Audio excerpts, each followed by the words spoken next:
We've been sending creatures up into space for a long time, and tardigrades, among other microorganisms, are special in that they can withstand these extremes of temperatures. So they decided, well, let's see if they can withstand the real vacuum, and the perfect vacuum is in space. As we send tardigrades into space, the question has to arise, maybe tardigrades came from space if they can withstand it.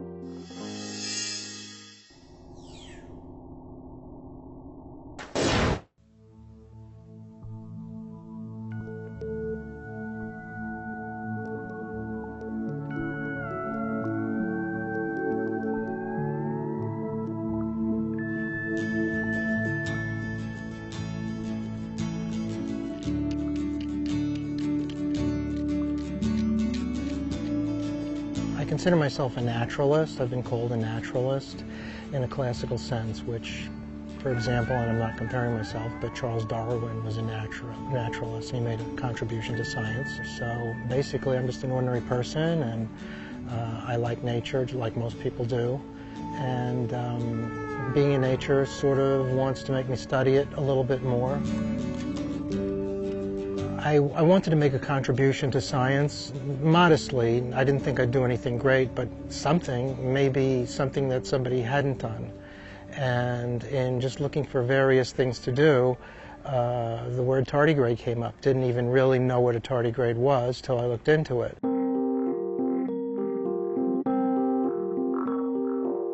So tardigrades are little microscopic creatures. They're about 1 millimeter or less in size. They're very tiny. Basically, it's a little caterpillar-like creature. It looks like a caterpillar with 8 legs, and it has claws which look like bear claws. That's why it's called a water bear. They have a mouth.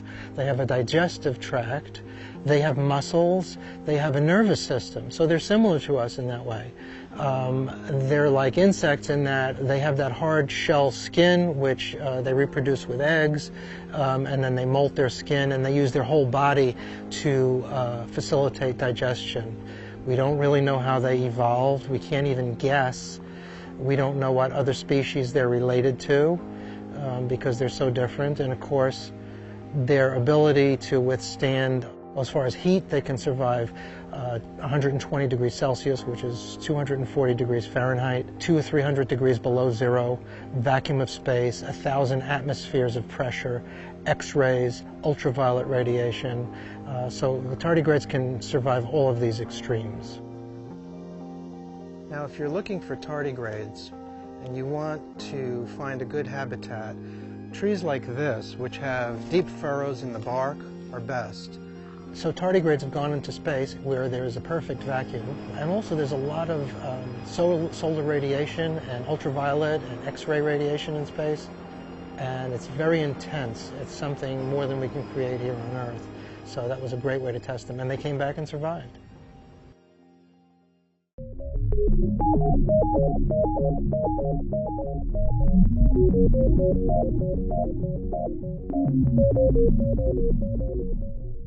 Did tardigrades come from space? Anything is possible. We might have come from another galaxy. The problem is distances across space are so large, and even if you're traveling as fast as anything can travel, which is the speed of light, it would take hundreds, if not thousands of years to go from one galaxy or one planet to another. So in that time frame, anything can happen. You can't colonize planets that way, not now, not as far as we know. So the answer right now is anything is possible. I don't have a personal theory about it. Do I believe in extraterrestrial life, that life exists outside this planet? Yeah, I do believe that. Just because I believe in odds and possibilities, and because the universe is infinite, if you can just grasp that, which is hard enough to do. There might be other forms of life right under our nose, such as tardigrades, which are right here, which did come from other planets. We don't know that, though. When I did a little research on it, I found out there wasn't really that much known about tardigrades. And in fact, I read one scientific paper and found that New Jersey, the state I was living in at the time, had 0 tardigrades showing on the map. So I said, well, let's see if I can find a tardigrade.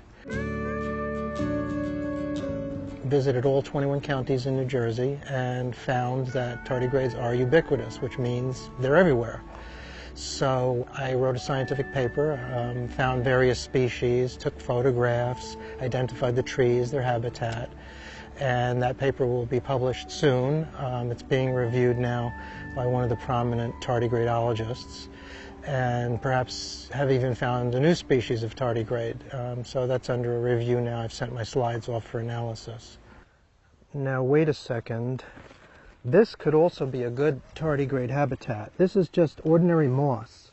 You just take a piece of moss out and place it into a coin envelope or a paper bag. And what you'll find is, even though it's dry right now, once you rehydrate it, tardigrades will appear. So we're going to place this moss into the envelope.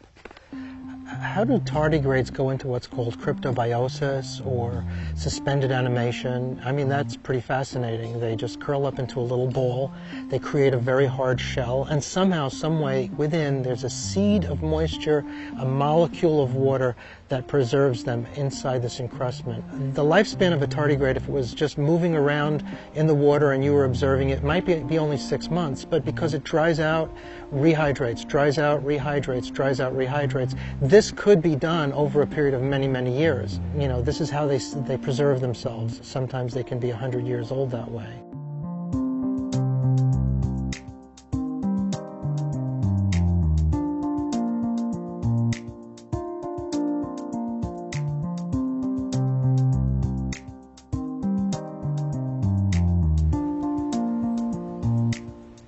Now there's a wee little tardigrade for you. So what we want to do is actually get to look at him close up. We'll change this objective to a tighter, more powerful lens.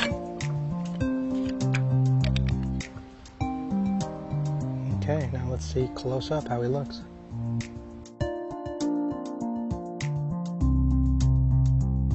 So when you're looking through the microscope and you're seeing this little tardigrade moving around in his environment, he's in the moment, he's in the now. He's not thinking about the future, he's not thinking about the past. All he's doing is living and enjoying the present moment. So if we can be more like that, I'm not saying let's be like tardigrades, but what I am saying is if we can learn acceptance, I think everybody will be a lot happier. And I know I've been a lot happier since I've accepted and embraced life as it is.